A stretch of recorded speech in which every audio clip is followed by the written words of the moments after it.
over to you, Peter. Thank you. Thank you. That fantastic introduction. I appreciate you taking all the time to learn all that. I've forgotten most of it. Thank you. It's quite difficult at the moment doing talks about the national scene at the moment because you may have known there's a bit of doom and gloom out there at the moment. It's not the easiest time to be doing the work that all of us are doing out there.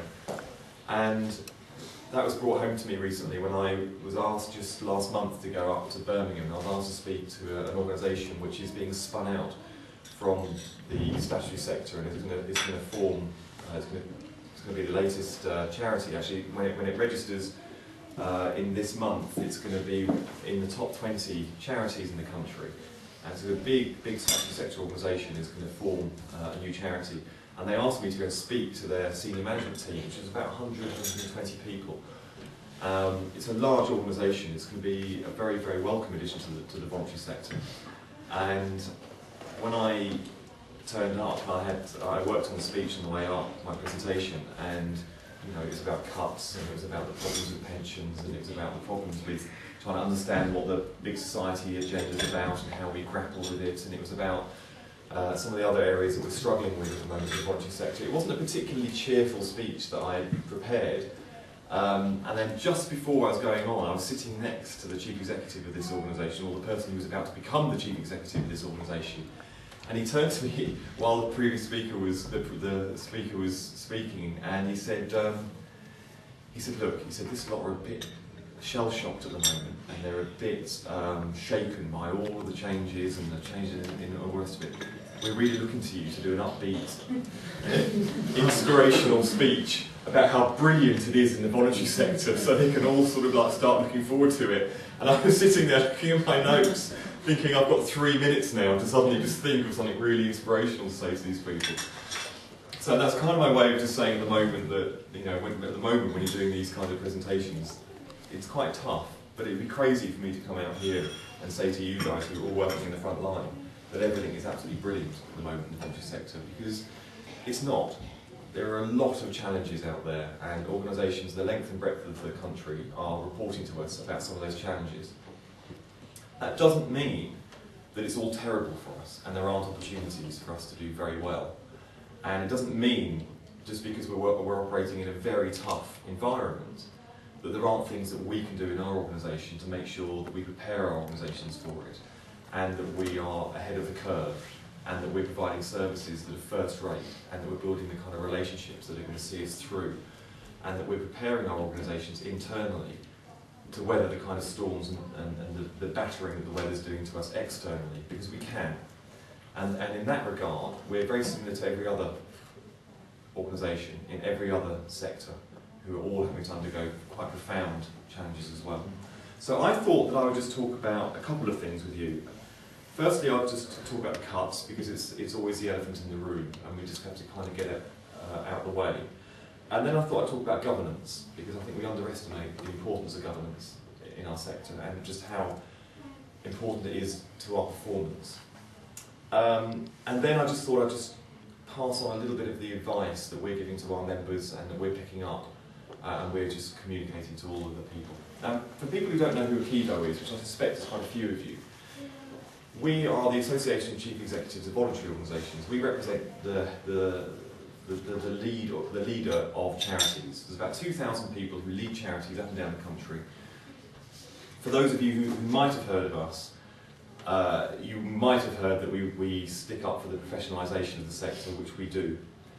Some of us sort of stereotype us as being for the big charities, which isn't true.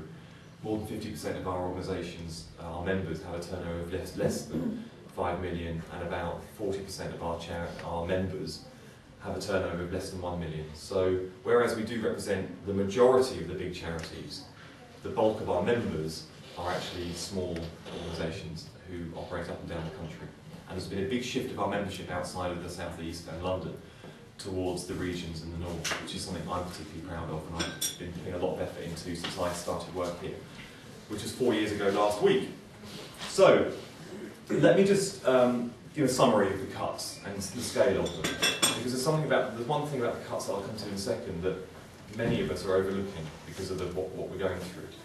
I bet every single one of you has had to work internally in your organisation about restructuring, accommodating your organisation, preparing your organisation for a shortfall or with a fall in income at one source or another. Because it's not just the fall in income from the statutory sector we're experiencing. Giving from individuals to charity is £700 million down on pre-recession levels already. That's from the Charities Aid Foundation. And we don't see that recovering yet. And the interesting thing about this, or the terrible thing about this, is that in all of the recessions of the 80s and 1990s, people giving to charity never fell. It just plateaued. So giving to charity, if you go from the 60s, basically goes up, and during the recession plateaus, and then goes up and up again. But at the moment, this is the first time in generations where income to charities and giving to charities is actually falling. And then that's compounded by the work of government and the way that the government is spending its money at the moment. We reckon that about just over £500 million was taken out of the voluntary sector in funding in the last financial year. So about 520, 540 million pounds. In this financial year, that's going to be £1 billion. Perhaps at the end of it, it'll be at about 1.1 billion. And that's the big figure we've all been waiting for, because the government came in, it said it was going to cut money, it said it was going to cut budgets, we all prepared ourselves for it. I hope some of us prepared ourselves for it. And then it happened in April, and the cuts came in, and then many of us lost staff, many of us refocused the work we're doing.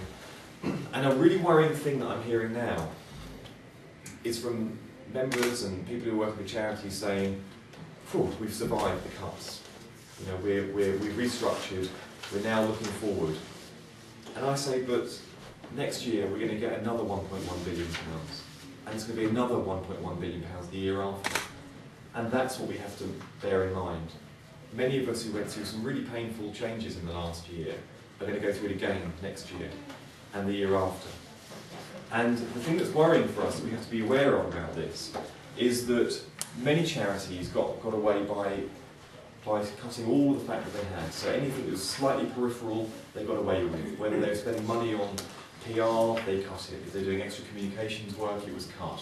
If there was any other type of work which was non-essential, they cut it before they cut staff. So the point is that the voluntary sector at the moment has very, very little fat in it. And as a result, very few charities have actually gone bust this year. And of course it's very difficult because being at Akiva, we get a lot, every week we will get journalists ringing up, several journalists ringing us up. And they'll say, can you just tell us, we're doing a story on cuts, how many charities have gone bust this year because of it? Because that's, you can imagine how the news agenda works, that's what the journalists want. They want stories of charities going bust. Very few have gone bust this year because many of them have been able to get by making redundancies, a couple of redundancies, and trimming everything that's non-essential. But that's not going to be able to happen next year because the charity sector has gone down to the bone. And next year, every single cut is going to go right down to the bone. And so next year is going to be a very, very different story to this one. And I think it's inevitable that we will see the consequences of the cuts in a much more visible way than we have this year. I'm very sorry to start with that, but it would have been crazy to sort of do a presentation about the national scene at the moment without going into that. This is the first period in several generations where funding into the sector has gone down. In the period of the Labour government, this is a political point, because a lot of people disapprove of how the money went into the sector, but funding broadly doubled and the sector doubled as a result. And we're going to see a real readjustment now. At a time when there's greater expectations on what we will do, the big society agenda implicitly is going to suggest a lot of extra responsibilities for us as a sector. So it's very difficult to see how the government's going to deliver on that at the same time that they're taking out so much money.